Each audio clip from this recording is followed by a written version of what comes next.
ప్రశాంతమైన ఆంధ్ర ప్యారిస్ తెనాలిలో అసలేం జరుగుతోంది? విద్యావంతులకు నిలమైన ఆ పట్టణంలో మత్తు రక్కసి పడగ విప్పిందా?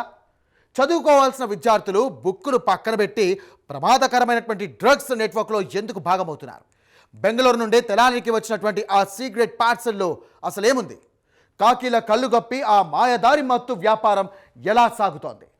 స్మార్ట్ ఫోన్ ట్రాన్సాక్షన్, ప్రైవేటు బస్సుల ద్వారా సాగుతున్నటువంటి ఈ ఇల్లీగల్ డ్రగ్స్ డీల్ను పోలీసులు ఎలా ఛేదించారు? ఆ సంచలన వాస్తవాలేంటో ఇప్పుడు చూద్దాం.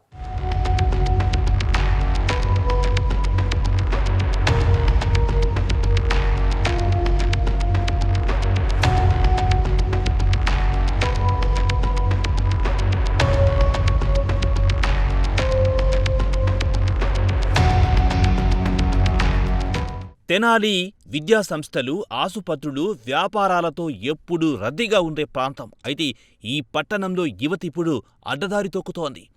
నగరాలకే పరిమితమైన డ్రగ్స్ సంస్కృతి ఇప్పుడు మెల్లగా చిన్న పట్టణాలకు సైతం పాకుతోంది. హోటల్ మేనేజ్మెంట్ చదివిన యువకుడు, బీటెక్ చేస్తున్న విద్యార్థి, సాక్షాత్తు ప్రభుత్వ ఆసుపత్రిలో పనిచేసే ఒప్పంద ఉద్యోగి, వీరంతా కలిసి ఒక ప్రమాదకరమైన గ్యాంగ్గా ఏర్పడ్డారు.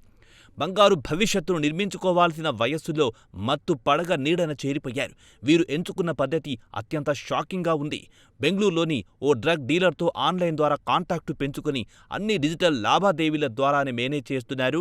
ఎవ్వరికీ అనుమానం రాకుండా ఫోన్పే ద్వారా 14,000 రూపాయలు పంపించి MDNA అని ఖరీదైన డ్రగ్స్ను ఆర్డర్ చేశారు. అయితే ఈ డ్రగ్స్ తెనాలికి ఎలా వచ్చాయన్నదే ఇప్పుడు అసలు పాయింట్. ఓ ప్రైవేట్ ట్రావెల్ బస్సు ద్వారా ఎవ్వరికి చిన్న సందేహం కూడా రాకుండా ఆ మత్తు పదార్థాన్ని పట్టణంలోకి చేరవేశారు. పోలీసులు ఈ గుట్టును ఎలా రట్టు చేశారంటే, పరిస్థితికి రాలేదు, ఇంకా తాగే పరిస్థితిలోనే ప్రైమరీ స్టేజ్లోనే ఇది ఉండగానే మనకి సమాచారం ఈగిల్ టీం ద్వారా వచ్చింది. అందువలన వీళ్ళు ఇంకా అమ్మే క్రమంలో ఇంకా డిస్క్లోజ్ చేయలేదు. వీళ్ళు టెక్నికల్గా మీరు అడిగిన క్వశ్చన్కి టెక్నికల్గా వీళ్ళు వెరిఫై చేస్తాము. ఇది 24 అవర్స్లో కోర్టు ముందు సబ్మిట్ చేయాలి కాబట్టి ప్రెస్ మీట్ పెట్టడం జరిగింది. ఫర్దర్గా ఇన్వెస్టిగేషన్ చేసి ఇందులో బాధ్యులైన వ్యక్తులందరినీ కూడా ఈ కేసులోకి తీసుకొచ్చి కఠినంగా ఫర్దర్గా ఇంకెవరు దీనికి బానిస అవ్వకుండా కూడా మేము కఠినమైన యాక్షన్ తీసుకుంటాం. మీద ఏమీ లేవు. ఇది జస్ట్ ఈ హోటల్ మేనేజ్మెంట్ చదివిన క్రమంలో ఇతనికి అలవాటు అయ్యి అక్కడ ఉన్న ఫ్రెండ్ ద్వారా అలవాటు అయింది. ఇక్కడికి వచ్చిన తర్వాత ఈ అకేషన్గా తెప్పించుకున్నామని చెప్తున్నారు. వీళ్ళ యొక్క డేటా అంతా, ఫోన్ డేటా కానీ మెయిల్స్ కానీ అన్ని వెరిఫై చేసిన క్రమంలో మనకి ఫర్దర్గా ఇన్ఫర్మేషన్ ఉంటే దాని ప్రకారం యాక్షన్కి వెళ్తాం. అంతే. ఇప్పుడు 3 అరెస్ట్ చేస్తున్నాం. మిగతా వాళ్ళని కూడా మేము త్వరలో అరెస్ట్ చేస్తాం. నేమ్స్ డిక్లోజ్ ఎందుకు చేయట్లేదంటే ముద్దాయిలు అలర్ట్ అవుతారని చెప్పట్లేదు. నిందితులు పోలీసుల కళ్ళు గప్పేందుకు మాస్టర్ ప్లాన్ వేశారు. ఒక చిన్న ఇనుప వస్తువు ఉన్న ప్యాకింగ్ను ఎంచుకున్నారు. ఆ ఇనుప వస్తువు లోపల అత్యంత చాకచక్యంగా చిన్న కవర్లో మత్తు మందును దాచారు. బస్సు డ్రైవర్కు కూడా తాము తెప్పించుకున్నది ఏంటో తెలియదు. కేవలం అదొక చిన్న మెకానికల్ పార్ట్ అనుకుని అతను డెలివరీ చేసేందుకు ఒప్పుకున్నాడు. ఏప్రిల్ 14 రాత్రి సుల్తానాబాద్ వద్ద ఈ డ్రగ్ టీం వేచి చూస్తోంది. నిందితుడు సంతోష్ కుమార్ తన స్నేహితులతో కలిసి ఆ పార్సిల్ అందుకోబోతుండగా పరిస్థితి మారిపోయింది. కేవలం 5 గ్రాముల డ్రగ్స్ కోసమే వేల రూపాయల సొమ్మును తగలేస్తున్న ఈ కుర్రాళ్ల నెట్వర్క్ చూసి పోలీసులు సైతం అవాక్కయ్యారు. గతంలో కూడా ఓసారి ఇదే తరహాలో మత్తును తెప్పించుకున్నట్టు నిందితులు విచారణలో ఒప్పుకోవడం సంచలనంగా మారింది. వీరి వద్ద నుంచి 5 గ్రాముల డ్రగ్స్తో పాటు మరో 3 సెల్ ఫోన్లు, ఓ ద్విచక్ర వాహనాన్ని పోలీసులు స్వాధీనం చేసుకున్నారు. వారి ఫోన్ కాల్ డేటా విశ్లేషిస్తే ఇంకెంతమంది ఈ రొంపిలో ఉన్నారో తెలుస్తుందని అధికారులు భావిస్తున్నారు.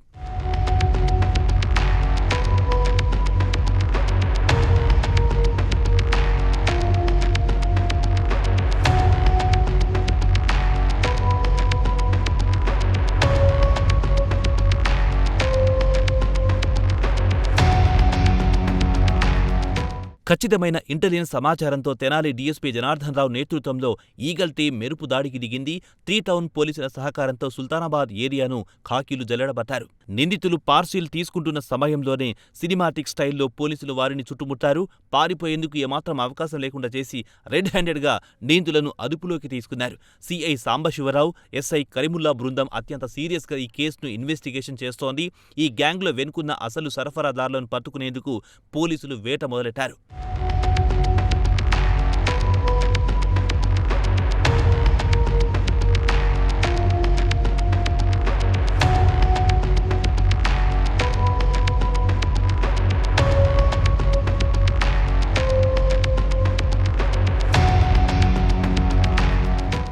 చూసారుగా, క్షణక కాల మత్తు కోసం యువత తమ ప్రాణాలను భవిష్యత్తును ఎలా రిస్క్లో పడేస్తున్నారు. విద్యార్థులు అడ్డదారి తొక్కితే చట్టం తన పని తాను చేసుకుపోతోంది అనడానికే ఈ అరెస్ట్లే సాక్ష్యం. నిందితులకు కోర్టు 14 రోజుల పాటు రిమాండ్ విధించి జైలుకు పంపింది. తల్లిదండ్రులు తమ పిల్లల అలవాట్లపై నిరంతరం నిఘా ఉంచాల్సిన అవసరం ఎంతైనా ఉంది. అక్రమ మార్గాల్లో సంపాదించినా అనుభవించినా చివరికి మిగిలేది కటకటాలే. ప్రజలు అప్రమత్తంగా ఉండండి. మత్తు రక్కసని తరిమి కొట్టండి.